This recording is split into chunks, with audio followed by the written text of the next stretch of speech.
Good morning. Thank you all for being here today on such an important topic.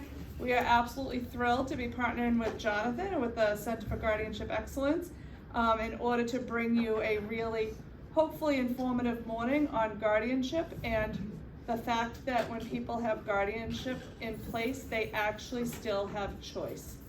And that's really the focus of today, is to show you that people who receive supports have the ability to make choices, and in every way that we can, whether they're under guardianship or not, we want to honor those choices to the fullest potential that we can. So I'm really pleased to introduce to you today Jonathan Gardner. He is an individual that I met, and he does a lot of work around supported decision making. He's an amazing advocate all the way to the state house level. He does a lot of work for the ARC of Massachusetts, and he's just a really cool guy.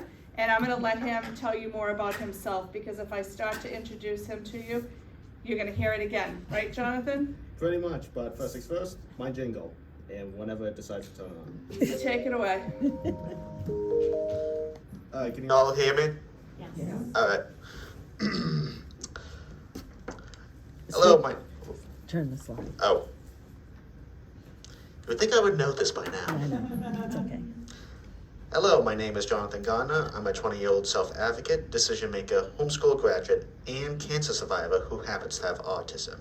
I am also the vice chair and council member of the Massachusetts Developmental Disability Council. I'm an official ambassador for Operation House Call through the ARC of Massachusetts.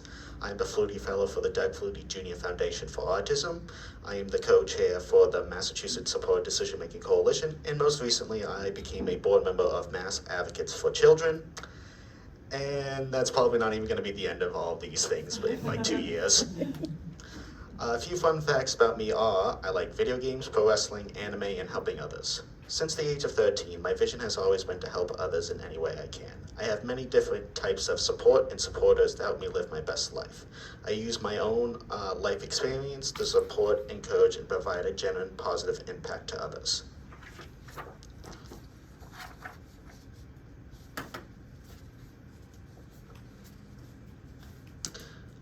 A lot of people like me have a guardian. I don't. Instead, I use something called supported decision making. Supported decision making is an alternative to guardianship, where the person, me, picks a group of people they trust to help them make decisions. I'm the decision maker in my life. I have used supported decision making in my fight against cancer, my mental health, and most aspects of my life today. Pictured here is when I was nominated as a future leader at the Paul Spooner Leadership Summit.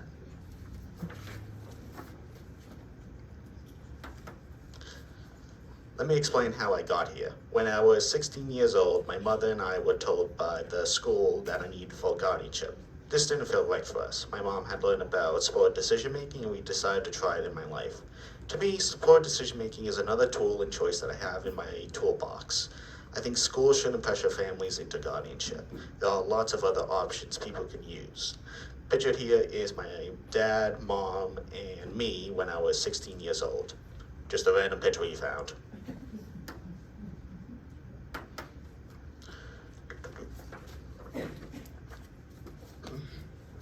Supported decision-making was a great alternative for me. I started by choosing my supporters. I decided on different people who would help me with different parts of my life. My first supported decision-making plan only included my mom, dad, brother, but as I grew older, my plan has evolved, and I added many other supporters to my team in different areas of my life. This is my current support team. As you can see, I get support with different parts of my life that I choose. Because supported decision making lets me keep my rights, I can change my own plan as my needs in life change over time. I'm the one in control of my life, not a judge or guardian. No offense to either one of those if they are here right now or watching this later.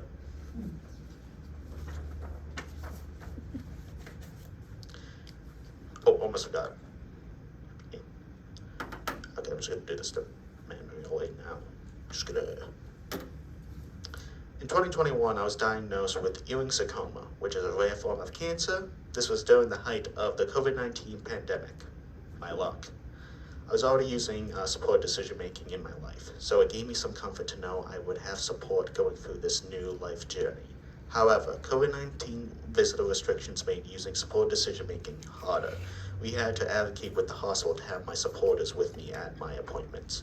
A hospital should be required to respect supported decision-making as a way of accommodating people with disabilities. It should be recognized as a right everywhere. Pictured here is me during my cancer journey with my Cookie Monster, who had a real chemo port placed in him, don't ask how, thanks to my dad and mom.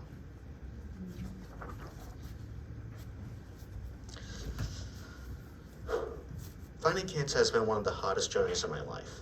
I've already been through a lot of hard journeys already. I'm so thankful I was given the freedom to choose how I go about my treatment. Having been able to use supported decision-making during my cancer journey was really life-saving for me and helped me make my own decisions while I was also battling cancer. Pictured here is me in the ER when I thought I was having a heart attack and my mom had to advocate for me to get the proper care instead of the nurse just focusing on the fact that I was autistic over me being a person in pain.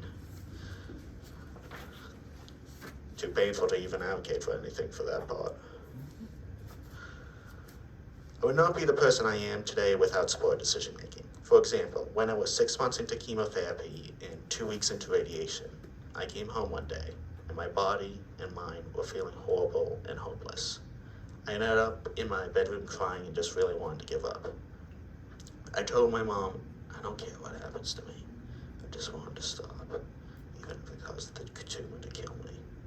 My mom had to take time to process all this herself, but when she came back into my room, she came back not as my mom, but as my support person. She said to me, Jonathan, I do not know what the answer to this all is, but if you could put your faith in me as your support person, I'm going to try my hardest to help you figure this out. From there, I gave my mom the okay to contact my medical team, and together they all came up with a different plan for me to think about. After the meeting, I was able to talk to my supporters about the plan, get my questions answered, and then I agreed to move forward with it.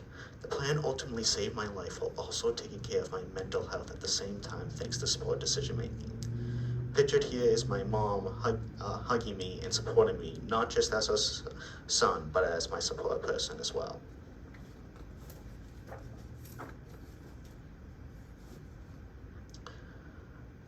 Support decision making truly makes me feel involved with my life. It provided me with choices about when and how I was going to receive my cancer treatments.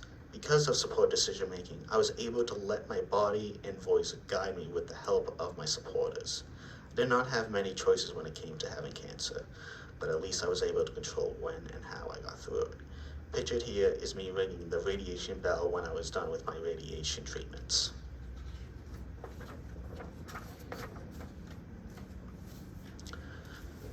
Full guardianship would have been worse than death to me. I would have lost my choice. If I was not able to pick my support people during my cancer treatments, I would just be a shell of myself now, if I even survived. I'm the type of person that needs to have full trust in the people that are in my life. If someone else picked those people for me, I would not fully be able to be the person I am today. I need to make, give me a second, just go on. I need to make choices for my own life. If a guardian had forced me into treatments, I would have been severely depressed, damaged, and not the person I am today. Pictured here is my very last day of chemotherapy. I got to celebrate in the hospital with my family all there.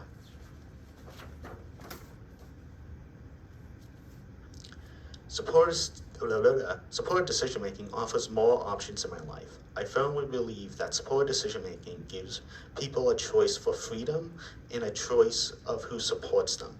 Everyone should have the right to choose the way they want to live so they can live their best lives to the fullest.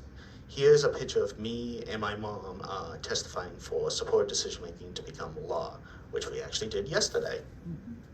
This isn't from yesterday. Oh, it's not over, so don't clap yet.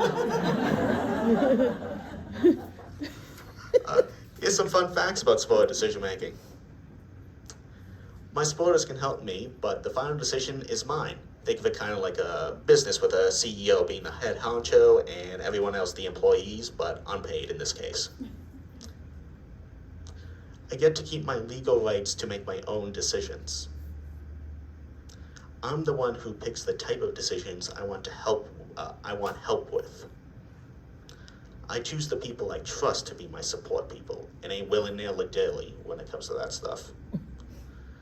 My supporters respect my rights to make my own decisions. I can change my mind at any time.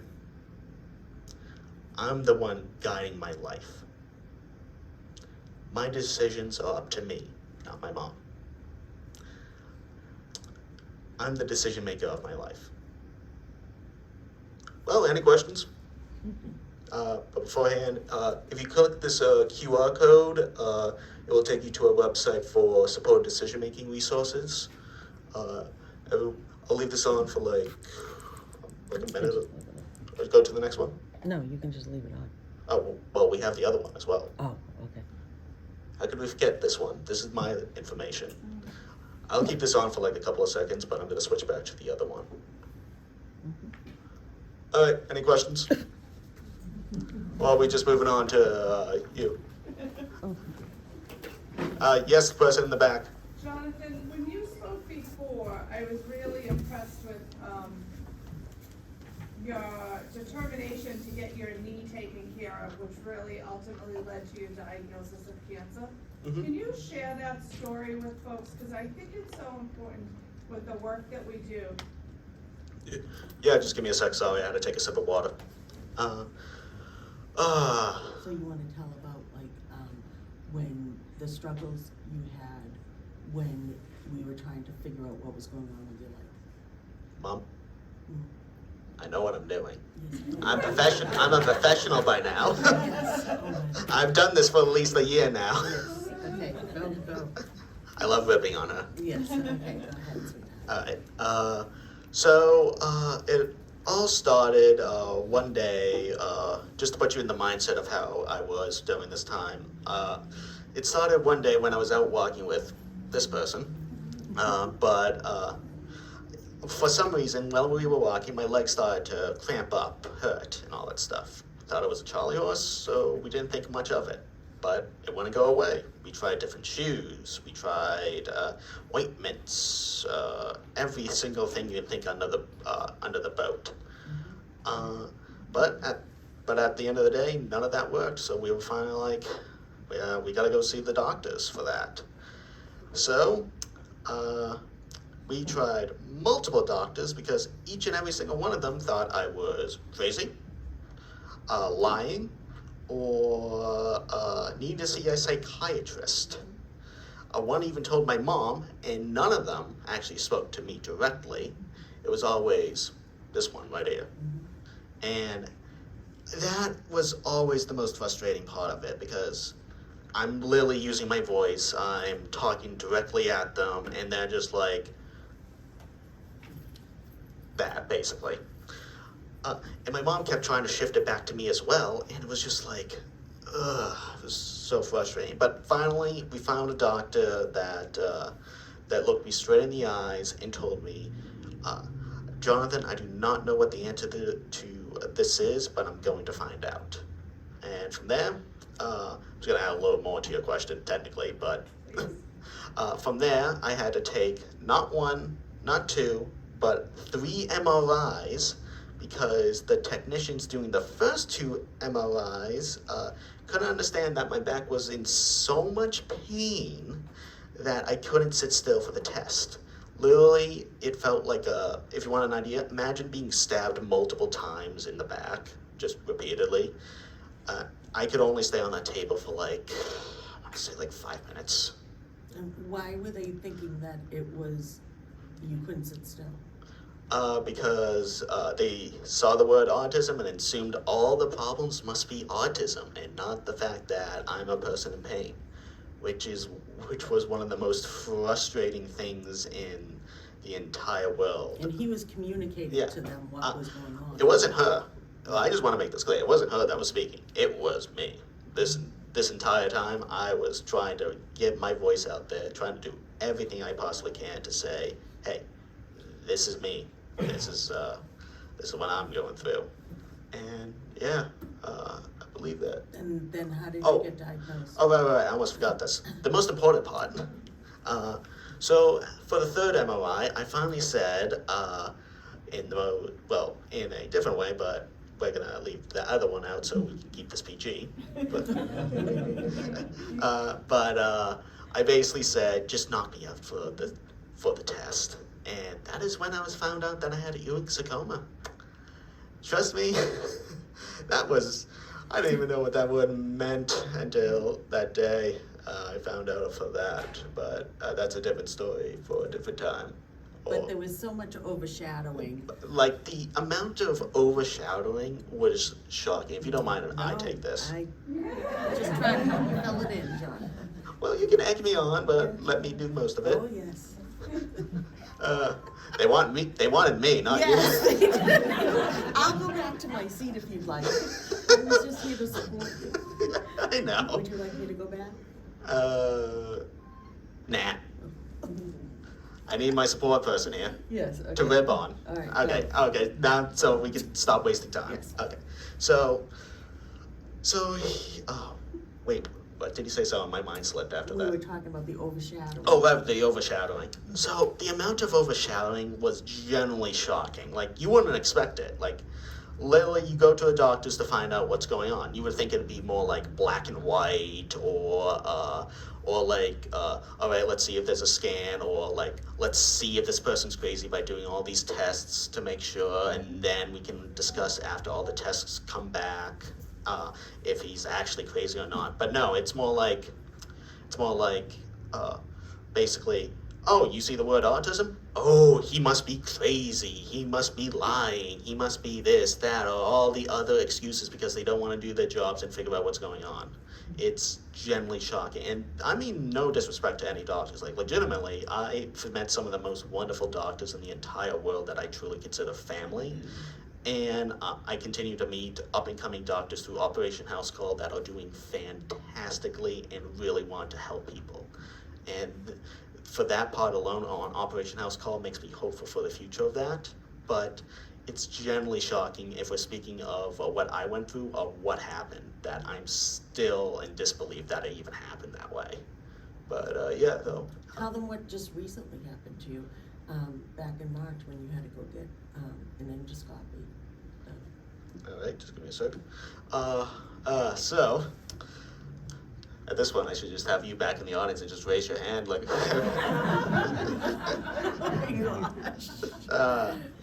I use jokes to get my head back on the tide, so don't mind me, people.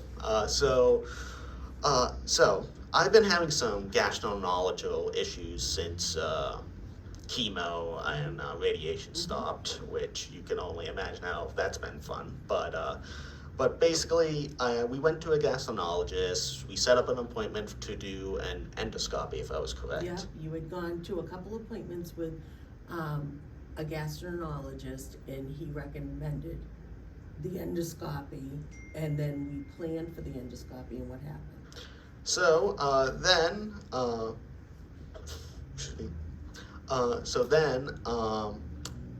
then my mom gets a call out of the blue from the place that was going to do the endoscopy. And long story short, because I do not remember the exact words that was exchanged, but I remember the situation since my mom told me that afterwards, and that's the most thing I remember from this, was they basically didn't think I fit the criteria of their center, whatever that means. But after that, my mom basically went off on them, basically saying, do you know who he is? You haven't even met him, yada, yada, yada. Basically all the things you would basically say once you've been denied health care. Mm-hmm. And long story short, after that, once I found out about it, I was generally in shock. But all I wanted to do was go in there and fix the problem instead of suing their butts off. Which I did have the option to do, but I went this way since I want to go Operation House Call as much as possible. But So if I could just fill in a little bit. please do, because Yes. this is more your story than my story. So I had received a phone call. He was scheduled to go in on a Monday, and I don't need that. And I received a voice is phone loud call, enough. I think it was like the Friday before, saying that they needed to reschedule his endoscopy. And when I asked I'm like, okay, and they're like, and unfortunately, it's not gonna be done for about 6 months now, and I'm like, why? I'm like, he needs this done, like, they wanna figure out what's going on, and I said, and he's in a lot of discomfort and whatnot, and that's when they said, you know, he doesn't fit our criteria. And I said, what do you mean he doesn't fit your criteria? And they said to me, well, Mrs. Gardner, we need to keep our staff safe and your son safe at the same time. And I'm like, what are you talking about? And they said his autism would cause our staff safety issues. And that's when I said, do you know who you're talking about? And what we both do for work. And, you know, What hospital? it wasn't a hospital, it was an endoscopy center, it was in Braintree. Wow. And so, from there, I mean, I hung up the phone from them and I called his main oncologist who, I wouldn't have wanted to be on the other end of the phone call that was made. And I love my doctors, by the way. yeah, his medical team is just amazing. And I can go into that later, but they let the, gastroenterologist know this was not okay and all these things. I fast forward, I get a phone call immediately from the prescribing doctor telling me, oh, it's a miscommunication. And I said, it really is not a miscommunication, it's denial of health care. That's what you just did. You denied him health care that he needed. And whether or not he had behaviors, as they said, or not, he deserves to have medical care. It really doesn't matter. So, anyways, the Attorney General's helping us out now, so. I love the whole story that you just shared, Jonathan, because it happens in our world, right? We're supporting folks and they have some ailments and they go to the doctor and the doctor doesn't know what it is and they kind of write it off. I remember working with a young lady who had a rash that covered her body for 6 months, and I said to the staff, if that was you, would you allow that to continue? If that was your daughter, would she walk around with a rash like that? Can she go into Boston and get some workup? Like, change doctors if you have to. But so often our folks are just disregarded. I have a sore knee, oh, take 2 aspirin, you'll be fine. Jonathan could have done that for years and his cancer could have been at a very different stage. Yes. Should he have left it, but you were persistent and you pursued it and you had good support from your family and your support staff. Yeah. So I just love that story because it really reiterates to us that we can't stop. If we know there's something not right with our folks, with a baseline that we're aware of, we need to continue to pursue as if they are our brothers and sisters, as if it's us going through that. We wouldn't stop if it was us. Don't stop if it's the individual you're supporting. So thank you for that. And then, you know, the doctor saying he doesn't meet our criteria. Another doctor might not say it so bluntly. They might not be as stupid, right? Right. They might have just said, I'm sorry, we need to cancel. He really doesn't need this test. And it could have been left at that. And we know that our folks need these tests as well. So please don't let anyone tell you that somebody doesn't deserve the same health care that you would get. And use that as the gauge. Like, if you had these symptoms and you went in, you'd have an endoscopy and they'd figure out what's going on with you, right? So if somebody says, oh, we don't need to worry about it because, you know, Jonathan has autism, or maybe they don't even say he has autism, but they say we don't need to worry about it. Read between those lines and know that you need to push further. And if that means pushing with those people or getting a new provider to do that, then that's what you need to do. So thank you, Jonathan. I think there's such value in that story. And don't let them tell you that, you know, behaviors are, you can talk about what you feel behaviors are. can I jump in finally? I've been waiting.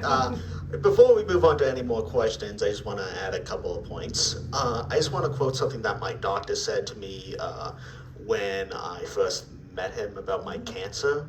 It was, he needed to be in yesterday. That's how bad it actually got it. It was as big as a baseball. Like, I have no idea how big it is anymore. I think it's dead at this point. That's all that matters. Yeah, knock on wood. He's going for scans this afternoon. Yeah, so who knows? No, it's gonna be dead. Then we just go 6 months, but on a serious note though. But yeah though, like when it came to, wait, what point were you trying to make before I? Just how even if someone has so-called behaviors. Okay, I got it from there. I just needed a mind of what I was gonna say. But even though if someone had so-called behaviors, wouldn't it be more important, no matter what type of behaviors it is, to find out what's wrong with the person? At the end of the day, well, if someone's, let's say someone's wearing something offensive on their shirt or something like that to you specifically, would that matter if you're a medical provider, if you want to help that specific person? No, it shouldn't, because at the end of the day, it's about the person's health. It's about saving a life or helping someone. Who knows? Like, there's so much other stuff. Like, I could be going in a different direction here, but I don't know. Well, what do you like to tell the medical students about behaviors? I can't think of this on the top of my head. I've had a long You wait, but usually like to tell medical students I was gonna try something. Oh. But I usually like to try to tell medical students. At least I hope I get this word by word. You don't have to do it word by word. Oh, okay. So tell me if I got the right main point that I'm about to say. That behaviors should not honestly matter when it comes to helping people. No matter if it's, let's say, someone that's nonverbal or someone that's in a crying fit or whatever. What do behaviors tell us? That something's wrong. Like, legitimately, if I could for a second, I'm just gonna go back. I don't remember what page it's on. There it is. Okay.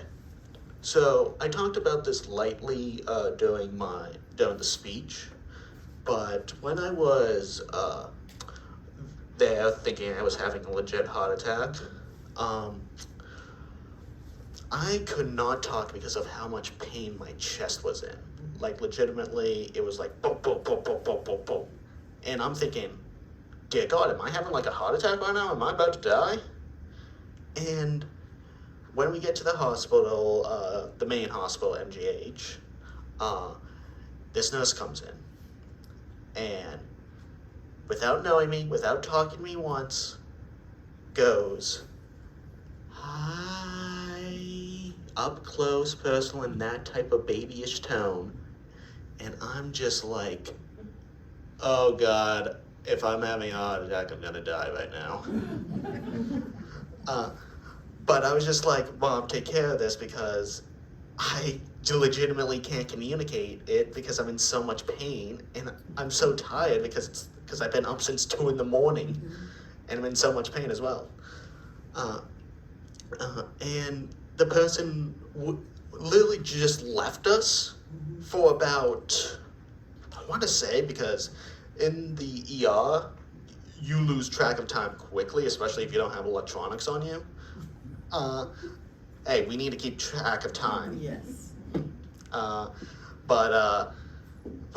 I think I was like in there for about 6 hours, like with no one helping me. And we literally had to beg for just a cup of water. Like, legitimately this, well, not this, but this amount that's currently in there. But for that amount, because for like 6 straight hours, and it got to the point where I needed an IV, like put into me, because it got to the point where I was so dehydrated, and it was so ridiculous. Like, finally, I was able to get into a main room, because at that point I needed to go in there instead of going back to my own home.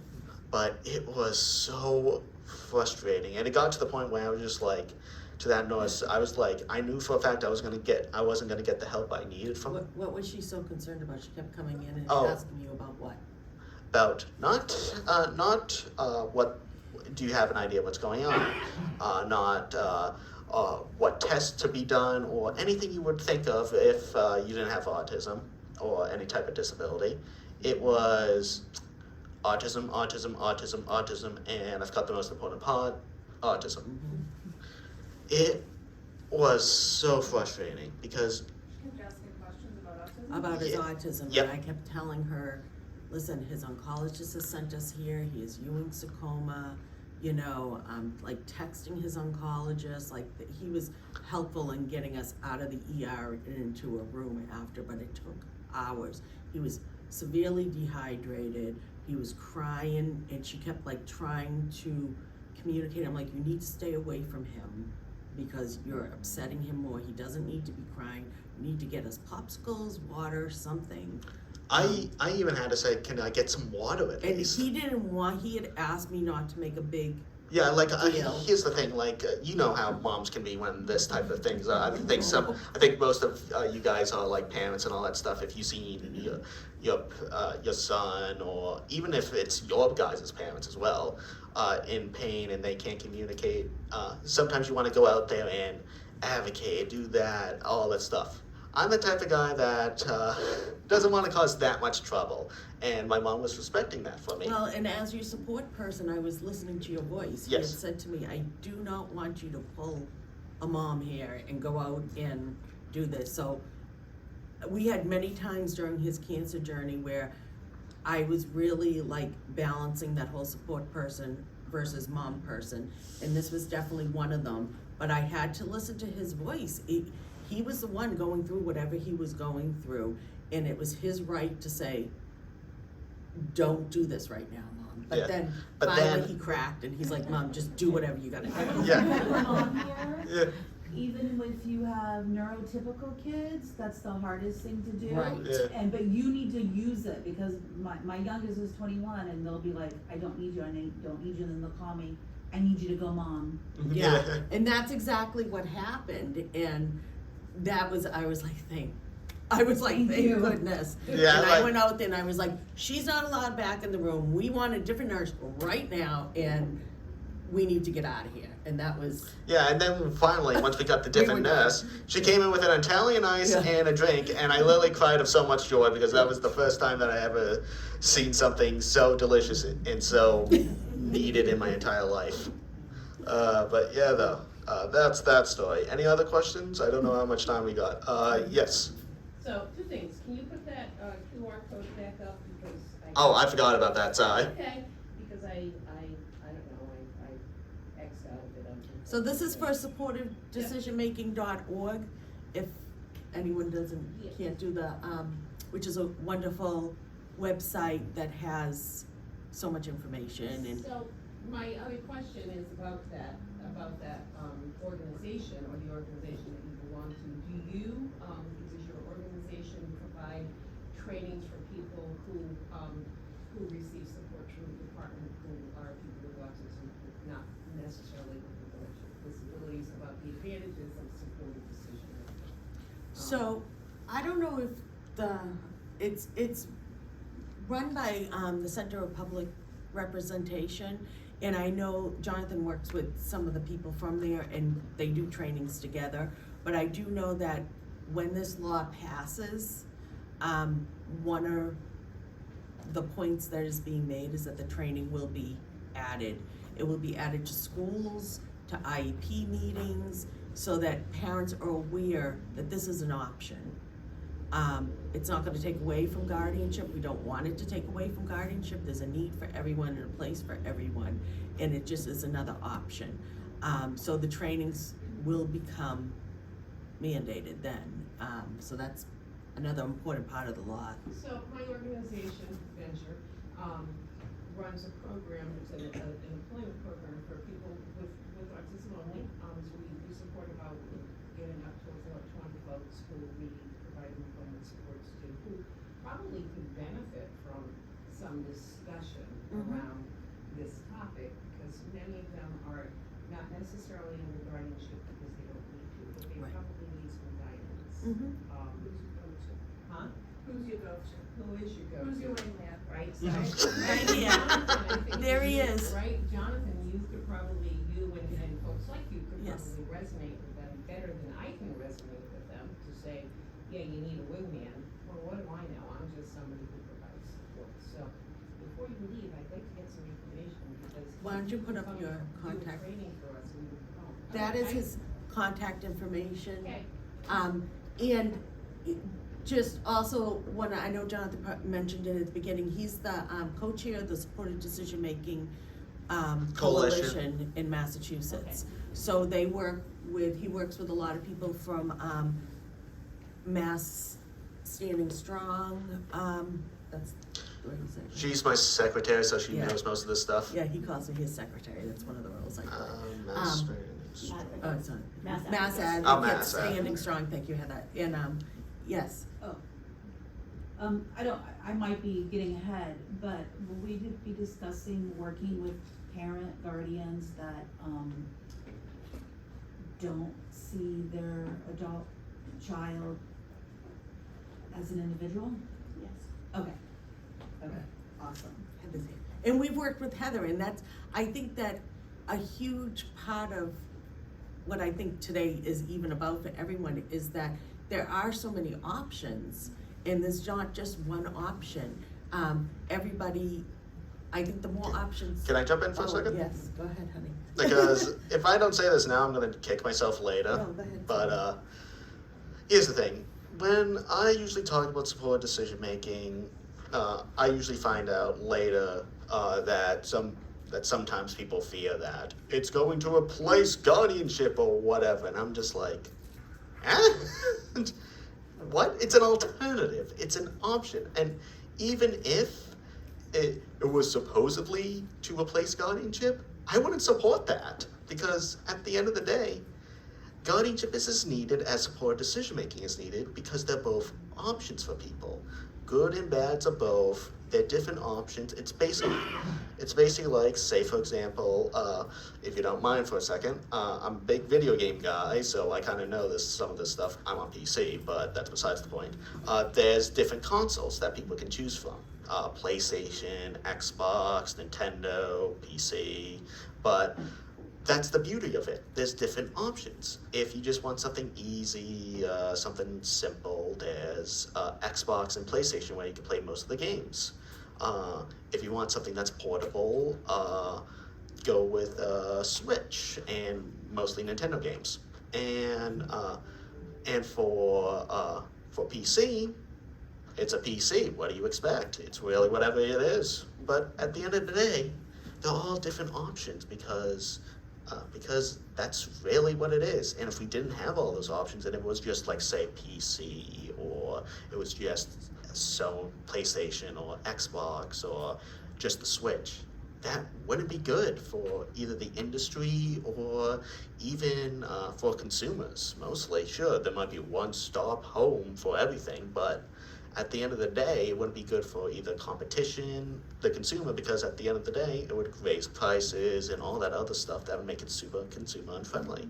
And that's why supported decision making and other options like supported decision making are needed, because at the end of the day, more options are always better, no matter how good, bad, or bizarre they might be at the surface. There might be some bright spot from it that you can take and form into something better, even.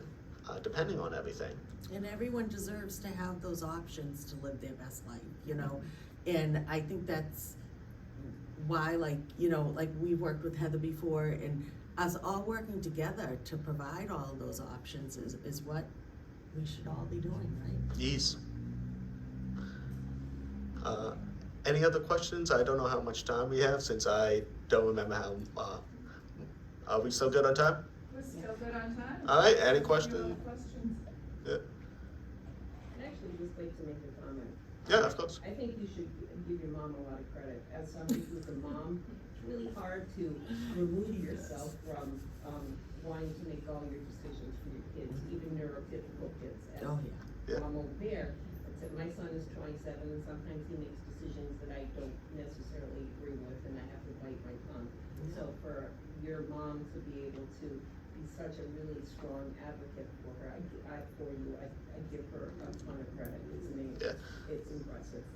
Like, generally, like, I'm gonna toot your own phrases. Oh, Here's the thing, with my mom specifically, like, she is literally my main support person. Like, there's some other stuff that we'd be here all day if I was to explain my full story. Like, legitimately, some of the stuff that I've been through is generally shocking still to me to this day, that I legitimately think I'm just dreaming sometimes. But yeah, though. But the things that my mom has done for me, I can never, ever imagine a lot of other people doing.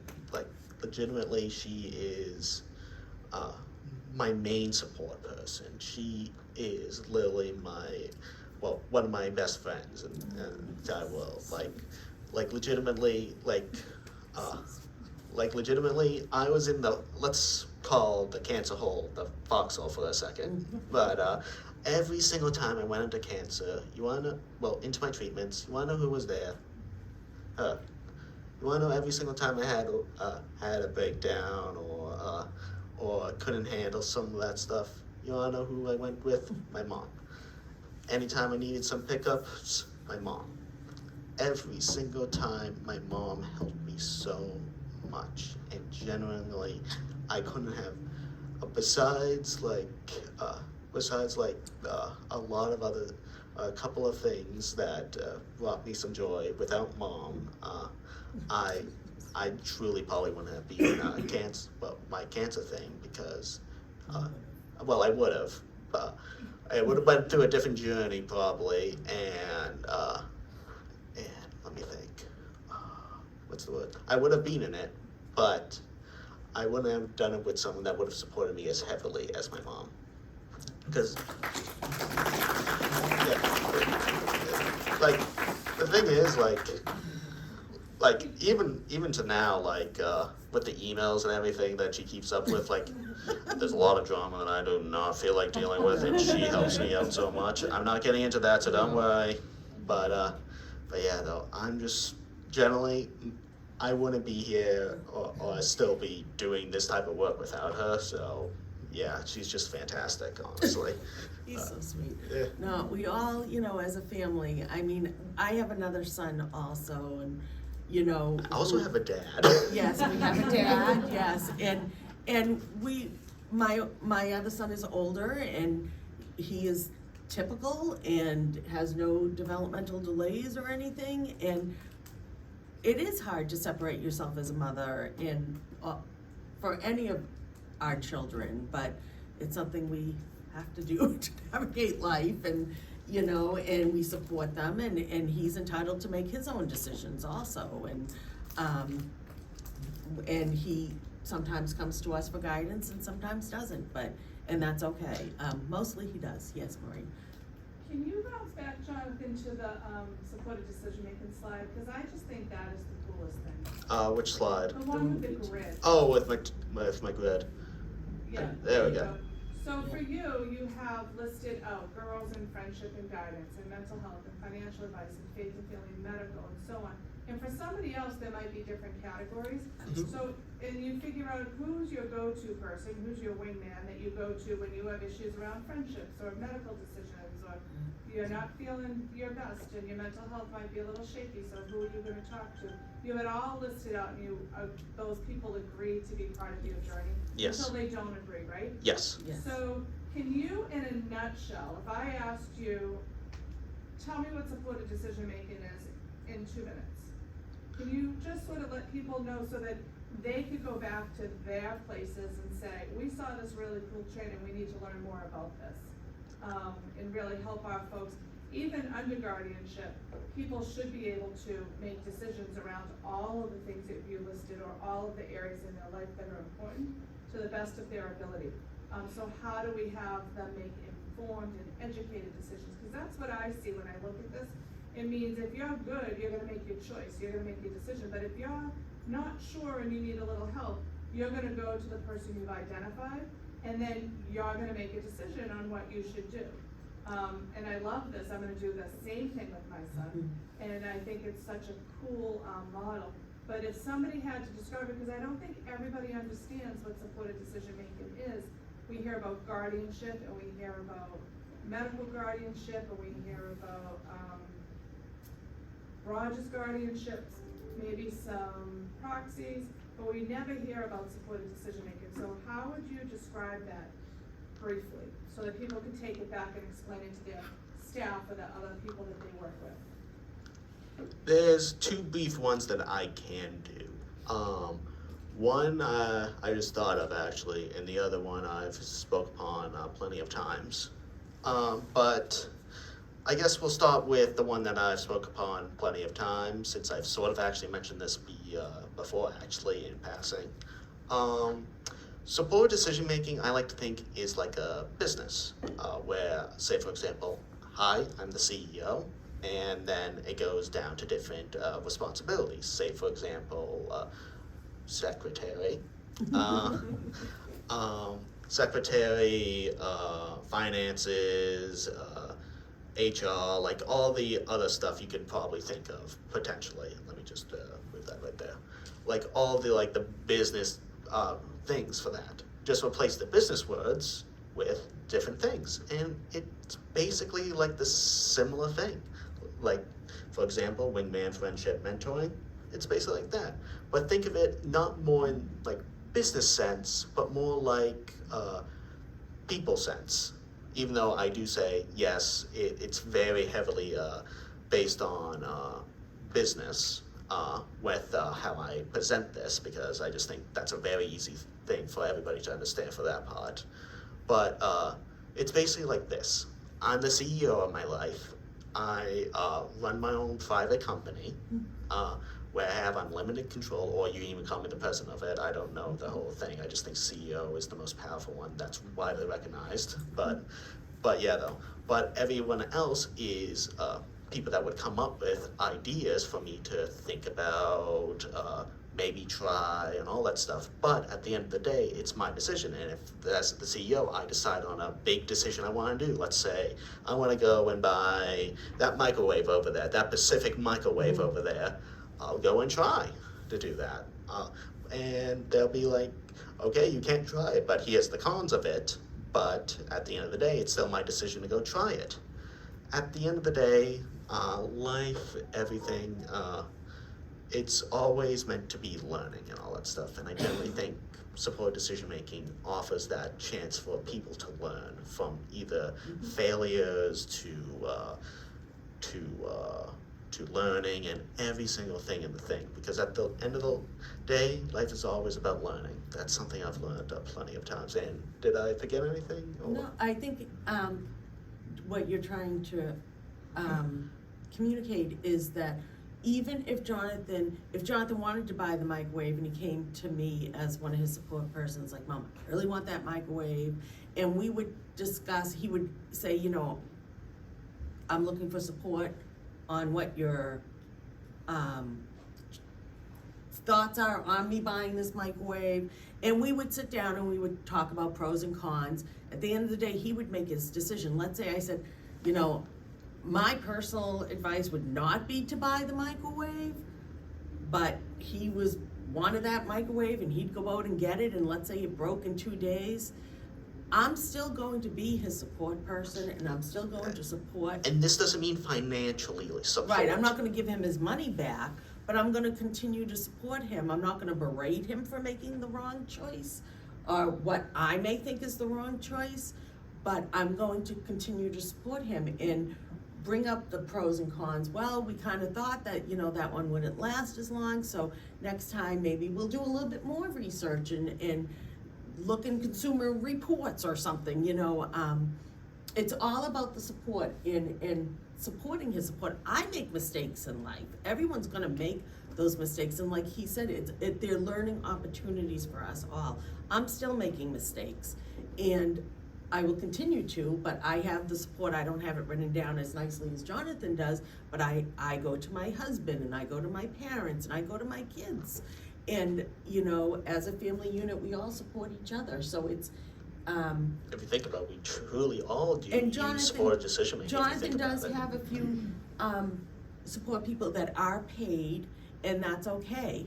Like, but if I could jump in, yes, they would still be my support yes, people even without the money, yes, which is why I would. picked them. But they happen to be paid, and he has asked each and every one of them specifically, will you be my support person for this?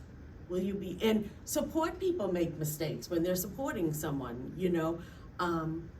It's all about communication and how Jonathan feels he wants everyone's roles to be. People have dropped out of his team because life comes to play, and that's okay. we're still in contact with them, and it just, you know, they didn't feel it was something that they could take on at that time. But it's all okay. Mhm. It's all just part of the whole, Life. Life's Yes. good. Yeah, yeah. Okay, so I have a quick question. So, like, obviously, you're your own independent guardian.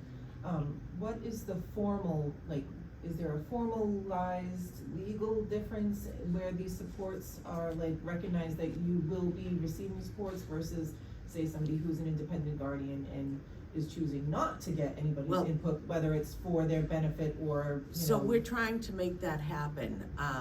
Like we said, we both testified yesterday with the coalition, at the State House, because when Jonathan was sick, we were practicing supported decision-making before he was sick. Like, it wasn't once something we were like, oh, let's screw up the doctor's days by introducing this weird new thing. And I wanna say, like, a great way to get started with supported decision-making, and this is how we got started, I'm thinking of Maureen and her son, was we practiced charting for life. I don't know if you're all familiar, everyone's probably. Tomorrow. Oh. Yeah.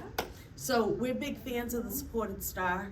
I And- love this stuff. Right, and so this is how we started. We've evolved through different stages of the charting for life, but we started with the supported star, and Jonathan was the star, and we branched off into different parts of his life. And that's really how we got started with picking supports. Jonathan has a lot of trust issues, and so at the beginning, it was just like immediate family, and that's okay if that's all it is too. But for him, as time progressed, he saw that other people were coming into his life that were helpful, and it actually gave me as a mom such comfort. It provides me such comfort knowing that, you know, if something happens to me, he's chosen the people to support him, and they all have his best interest in heart, and it just provides me that layer of comfort. But when we went into the hospital, we only had the supported star as our legal document. We're like, this ain't gonna cut it going into the hospital. And we had like a week, not even a week, to get all our priorities, and it was COVID, and I had contacted one of my biggest mentors on supported decision making, which was Sandy Kenny. I don't know if everyone knows Sandy, but you probably know Sandy. She works for Nemasket. But anyways, I knew I could call her and be like, Sandy, I need the healthcare proxy form, and I need the supported decision-making agreement. And if you go to CPR on the website, there are forms that you can fill out. It is not a law, and that is why it's so important. But under the ADA, he can use it. And I always say I was privileged. I walked into that hospital with my lawyer on speed dial that said to me, gave me the language that I needed to use so that my husband, all the three of us, could get through the door. It was the height of COVID. He was 18 years old. They didn't want either of us going in, you know, and I said, well, this is how it goes. We had it notarized. I still feel bad for those doctors that had no We had it idea. notarized, his supported decision-making agreement. We had his healthcare proxy, I had it all in a file. They had no idea what I was talking about. And I said, you know, my lawyer is more than willing to talk to you. He works for the Disability Law Center.